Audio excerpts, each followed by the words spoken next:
I was in a hotel room in D.C. when my phone rang at 6 in the morning. It was Tyler. He wasn't calling to say good morning. He wasn't calling to ask how my presentation went. He was calling to brag. "It's done," he said. His voice was thick with satisfaction, the kind a man has after he thinks he has just won a war without firing a shot. I demolished the old rotting house. It took the bulldozers less than 4 hours. Now your parents will have to live in an old-age home like normal people, and we are taking the $6 million for the land. I stared at the phone. My hand didn't shake. My breath didn't hitch. The world outside my window was gray and quiet, but inside my head, everything had gone perfectly still. "Did you hear me, Olivia?" he asked, impatient for my tears. "It's gone. Just a pile of bricks." Hysteria didn't come. Instead, a cold, terrifying laugh escaped my throat and bounced off the empty walls of the hotel room. "Why are you laughing?" he snapped. "Have you lost your mind?" "No."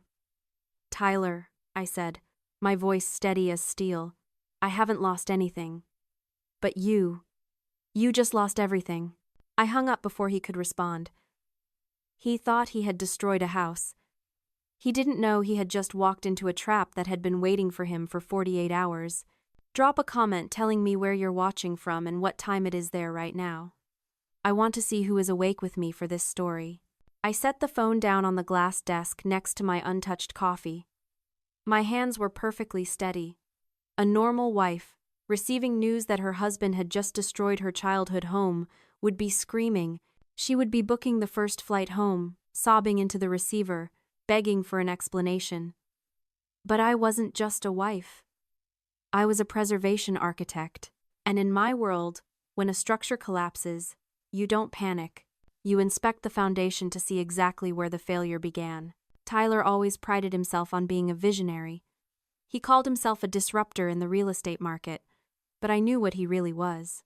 It is a specific psychological profile I have seen a dozen times in my career, the Dunning-Kruger effect applied to greed. He possessed just enough knowledge to be dangerous, but not enough to be competent. When Tyler looked at the world, he saw only raw materials, bricks, timber, acreage, profit margins. He lacked the intellectual depth to see the invisible load-bearing walls of history, law, and consequence. He thought the world was a sandbox built for his ambition, and he had mistaken my quiet nature for submission. He didn't realize that while he was playing checkers with local zoning permits, I had been playing three-dimensional chess with the United States federal government. He thought he had demolished a wife's sentimental asset. He didn't know he had just declared war on the Department of the Interior.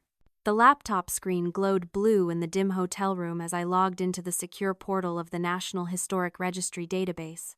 My fingers moved across the keyboard with muscle memory, typing in the address of the estate. The file loaded instantly. The Whispering Oak Estate. I scrolled down to the status line. It wasn't pending. It wasn't under review. It was a solid, unshakable green. Protected. The timestamp on the conservation easement showed it had been finalized 48 hours ago, exactly 2 hours before I boarded my flight to D.C. The trap was set, and Tyler had walked right into it with a bulldozer. I picked up my phone again and dialed Gabriel. My younger brother wasn't just a lawyer. He was a shark in a suit, the kind of attorney who viewed mercy as a professional conflict of interest. He answered on the first ring, his voice crisp and alert. "He did it," I said. "He demolished the manor." Gabriel didn't gasp. He didn't ask if I was okay.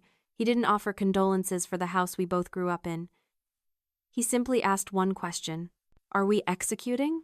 "Yes," I replied, my voice devoid of any tremor. "Initiate Protocol 106. I want the federal filings on the desk of the Department of the Interior within the hour. Call the State Historic Preservation Officer. Tell them we have a Class A felony in progress. I have the paperwork ready to file." Gabriel said, the sound of typing already audible in the background. "I'll have the site locked down before the dust settles. And Olivia? Happy hunting. Make sure the agents know it's not a civil dispute," I added. "He didn't destroy marital property.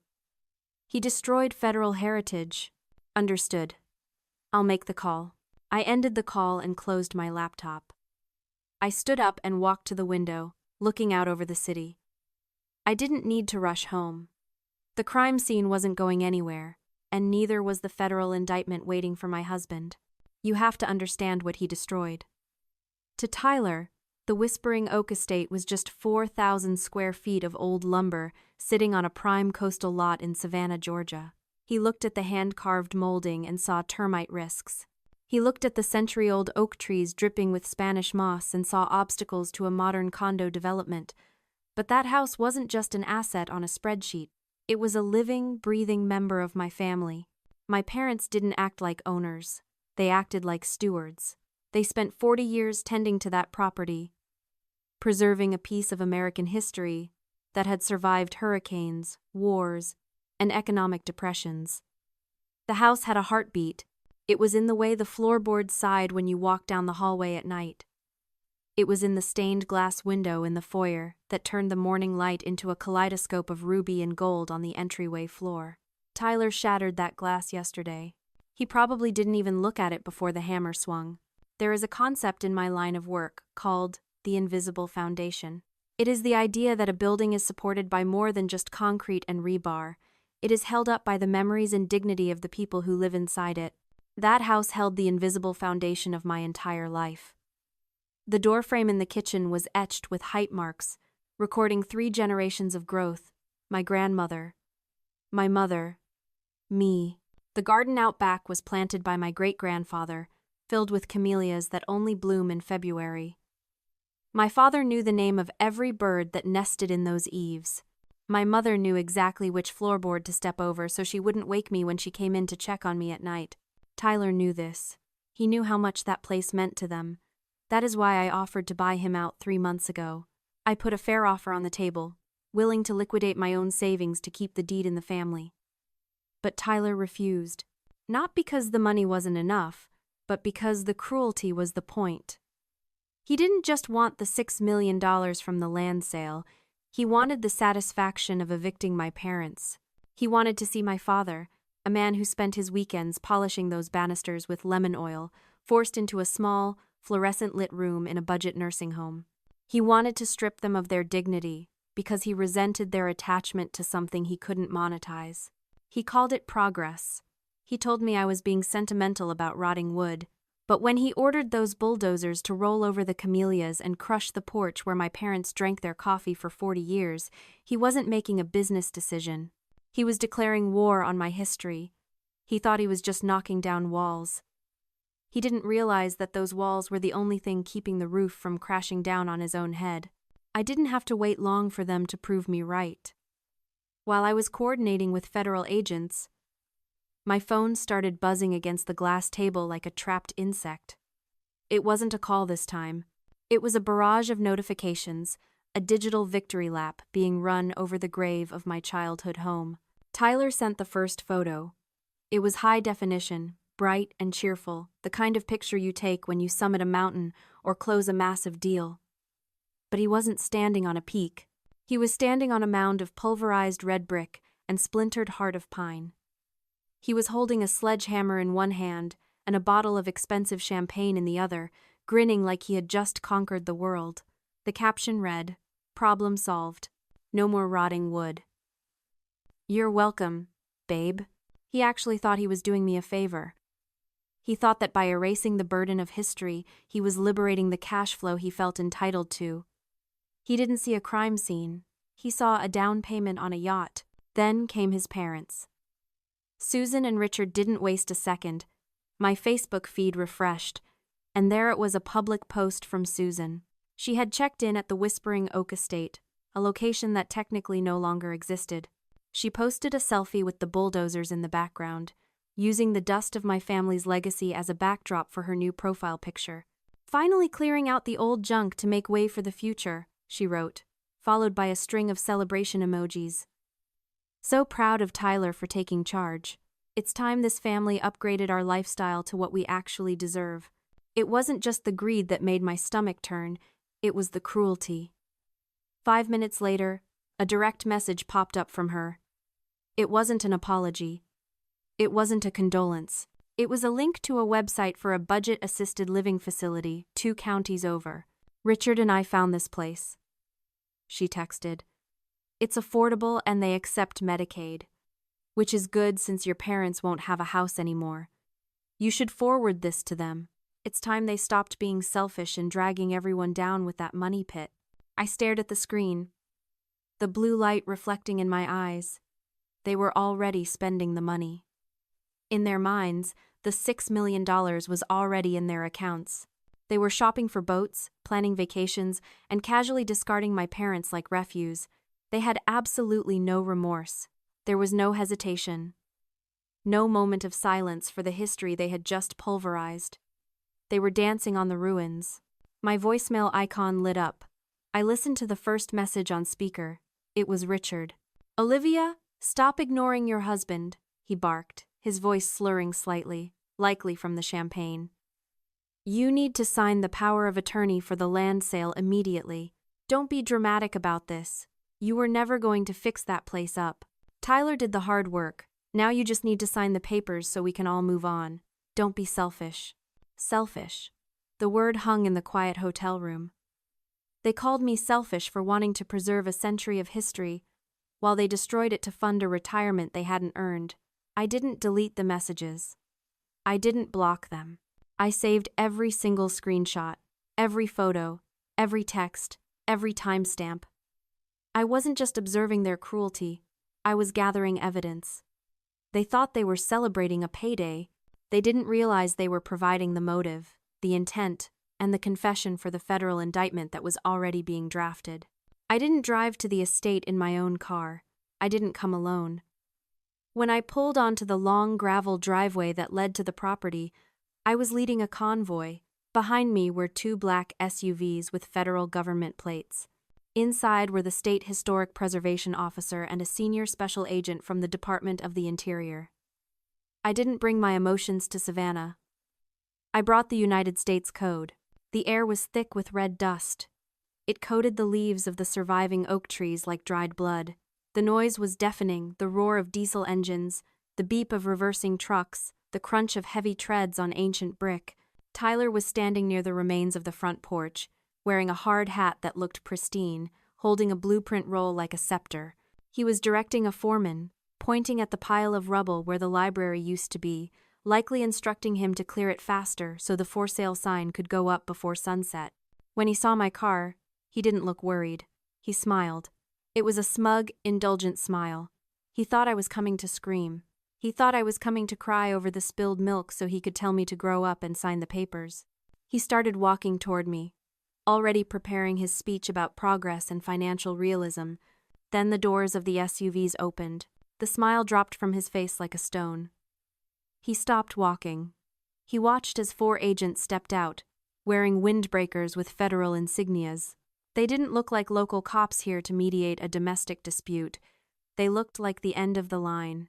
Tyler looked at me, then at the agents, then back to me. "Olivia, what is this?" I didn't answer him. I didn't even look at him. I turned to the lead agent, a man named Agent Sterling, who had spent 20 years prosecuting antiquities trafficking and heritage destruction. I handed him the clipboard containing the original 1890 deed, the architectural surveys, and the conservation easement paperwork stamped 48 hours ago. "This is the property," I said, my voice cutting through the humid air. "And that is the unauthorized demolition." Agent Sterling nodded. He didn't waste time. He walked past Tyler as if he were a ghost and signaled the foreman. "Shut it down," he ordered, his voice booming over the engine noise. "Kill the engines. Now." The foreman looked at Tyler. Tyler looked paralyzed. "You can't do that," Tyler stammered, stepping forward. "This is private property. I'm the owner. We have permits." "You have local demolition permits for a residential structure?" Agent Sterling said, holding up his badge. "But you are currently standing on a federally protected historic landmark. As of this moment, this is not a construction site. It is a federal crime scene under the jurisdiction of the Department of the Interior." "A what?" Tyler laughed, a nervous, high-pitched sound. "It's just an old house. My wife inherited it. Tell them, Olivia. He turned to me, his eyes wide, pleading for me to make the scary men go away. He still thought this was a game. He still thought he could charm or bully his way out of it. I finally looked at him. I didn't see my husband. I saw a vandal. I can't tell them anything, Tyler, I said coldly. I'm just a witness. The engines died. The silence that fell over the estate was heavy and sudden. The dust began to settle on Tyler's expensive loafers. The bulldozers sat silent, like monsters put to sleep. The violence was over. The accountability was just beginning. Tyler stared at me, his arrogance flickering out like a dying bulb. A witness? He repeated. What are you talking about? We're married. Whatever fines there are, we'll pay them out of the land sale. Just tell them it was a misunderstanding. He reached for my arm, trying to re-establish the dynamic he was comfortable with him leading, me following. I stepped back. There is no land sale, I said, and there are no fines that we are paying. Gabriel stepped out from behind the second SUV. He was holding a document protector, the plastic glinting in the sun. He walked up to us, his expression grimly satisfied. Tyler, Gabriel said, I think you should look at this. Tyler snatched the document. He scanned it, his eyes darting back and forth. I watched the moment comprehension hit him. It was like watching a building implode, first the structural failure deep inside, then the visible collapse. This is dated 2 days ago, Tyler whispered. A conservation easement? What is this? It's a transfer of property rights, I explained, my voice calm and precise. 48 hours before I left for D. See, my parents signed the deed over to the Historic Preservation Trust. They don't own the house anymore, Tyler. And neither do I. It belongs to the federal government. Tyler looked up, his face draining of color. You gave it away? You gave away $6 million? I gave away the one thing you wanted to destroy, I said. You didn't demolish a marital asset. You didn't destroy my inheritance. You willfully destroyed federal property protected under the National Historic Preservation Act. Do you know what the penalty is for a Class A felony involving heritage destruction? Prison. Agent Sterling answered, stepping closer. Minimum 3 years. No parole. And since you did it for financial gain, we're adding conspiracy charges. Tyler dropped the paper. It fluttered into the red dust. He looked at the pile of rubble he had been standing on so proudly just minutes ago. He realized too late that it wasn't a gold mine. It was evidence. But I'm your husband, he stammered, looking at me with wide, terrified eyes. You can't let them arrest me. Olivia, please, think about us. I am thinking about us, I said. I'm thinking about how you looked at my father when you told him he was going to a nursing home. I'm thinking about the photos you sent me, celebrating the destruction of my childhood. There is no us. Tyler, there is just you, and the consequences you earned. You set me up, he hissed, anger flashing through his fear. You knew I would do this. You left the town knowing I would tear it down. I knew you were greedy, I corrected him. I knew you lacked respect for anything you couldn't sell. All I did was sign a piece of paper protecting history. You're the one who rented the bulldozers. You're the one who pulled the trigger. I just made sure the gun was pointed at you. Agent Sterling motioned to his team. 2 agents moved in, taking Tyler by the arms. They didn't cuff him gently. They spun him around and slammed him against the hood of the SUV, the sound echoing across the silent estate. Tyler Vance. Agent Sterling read, You are under arrest for the destruction of federal property and violation of the Antiquities Act. As they read him his rights, I looked at the house one last time. The library was gone. The porch was gone. But the trap had worked perfectly. The ink was dry. And the cell door was already closing. 24 hours later, Tyler made bail. He didn't go to a lawyer. He didn't go to the police station. He came to the hotel. And he didn't come alone.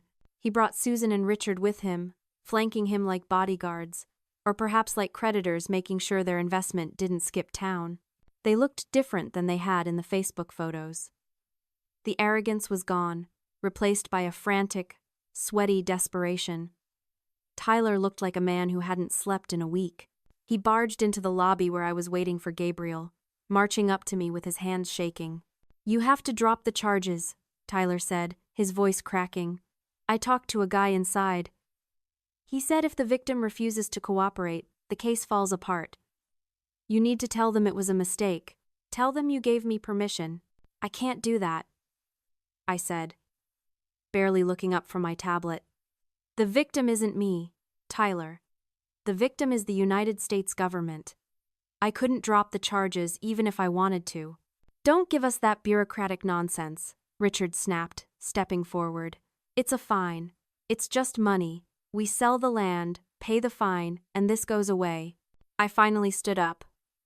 I looked at the three of them, the husband who destroyed my home, and the parents who cheered him on. They still didn't understand the scale of what they had done. They thought they had broken a window. They didn't realize they had leveled a cathedral. "You think the fine is a few $1,000s?" I asked softly. "You think this is a code violation? It can't be more than a few $100,000. Tyler said, wiping sweat from his forehead. "I have assets. I can liquidate the portfolio. I can cover it." "Tyler," I said, "under the National Historic Preservation Act, damages are not calculated based on the market value of the materials. They are calculated based on the cost of restoration." I slid the tablet across the table. On the screen was the preliminary assessment from the Department of the Interior. To restore a 19th century heritage site using period-accurate materials and artisanal labor isn't a renovation, I explained, delivering the numbers like a coroner reading a time of death. It is a forensic reconstruction. The estimated restitution is $8.5 million. Plus, punitive damages. The silence that followed was absolute. I watched the blood drain from Tyler's face until he looked like a ghost. $8 million? Susan whispered, the number choking her. "We don't have $8 million. "I know," I said. "Tyler's net worth is maybe $3 million on a good day. Which means the federal government has moved to the next phase of collection. It's called a karmic foreclosure." "What does that mean?" Richard demanded, his voice trembling. "It means they seize all assets in the defendant's name to cover the debt," I said. "And Tyler, whose name is on the deed to the luxury waterfront condo your parents are living in." Tyler stopped breathing. He looked at his parents. He had bought that condo 2 years ago to show off his success, keeping it in his name for the tax write-offs. He had bragged about it constantly. Now, that vanity was a death sentence. "No," Tyler gasped. "No, Olivia, you can't. That's their home." "It's an asset," I corrected him. "And as of this morning, there is a federal lien on it. The seizure notice is already being processed." Susan let out a sound that was half sob, half scream. She grabbed Tyler's arm, digging her nails into his jacket. "My house? They're taking my house?" "You wanted my parents to live in a budget nursing home," I said, my voice ice cold. "You sent me the links. You laughed about clearing out the junk to upgrade your lifestyle. Well, congratulations, Susan. You got your wish. One set of parents is losing their home today. It just isn't mine." Tyler dropped to his knees right there in the lobby. He wasn't the powerful developer anymore. He was a man watching his entire world dissolve into the same dust he had made of my childhood. "Please," he begged, tears streaming down his face. "Fix this. Olivia, please." "I didn't break it," I said, turning my back on them. "You destroyed a history you didn't build. Now you lose the future you didn't earn." The judge gave Tyler 3 years in a federal penitentiary. It was a light sentence, all things considered. But for a man like him, a man who defined himself by his freedom to take whatever he wanted, it was an eternity. I didn't go to the sentencing. I didn't watch the eviction trucks pull up to Susan and Richard's luxury condo, either. I heard they moved into a 2-bedroom rental near the airport, the kind of place where the walls are thin and the sirens never stop. It wasn't the nursing home they had wished on my parents, but it was close enough. The restitution money from the federal seizure came through 6 months later. It wasn't enough to rebuild the manor exactly as it was. Some history, once lost, is gone forever. But it was enough. My parents used the funds to build a smaller, beautiful cottage on the far edge of the property, overlooking the marsh. They replanted the camellias. They put a new rocking chair on the porch. They were safe. They were home. I visited the site one last time before the new construction began. The pile of rubble was gone, cleared away by a government hazmat team. The ground was raw and red, healing in the humid air. I walked to where the foyer used to be and knelt in the dirt. There, half buried in the clay, was a shard of ruby glass, a piece of the stained window Tyler had smashed. I picked it up. It was sharp, jagged, and beautiful. I put it in my pocket. Tyler had destroyed the wood and the brick. He had leveled the walls. But he hadn't touched the foundation, the dignity of my family, the history he tried to erase. It was still here. It was unbreakable. I walked back to my car, the gravel crunching under my boots. I didn't look back at the empty lot. I didn't need to. I carried the only piece that mattered with me. If you believe some lines should never be crossed, share this story. And tell me in the comments, what is the one thing in your life you would protect at any cost?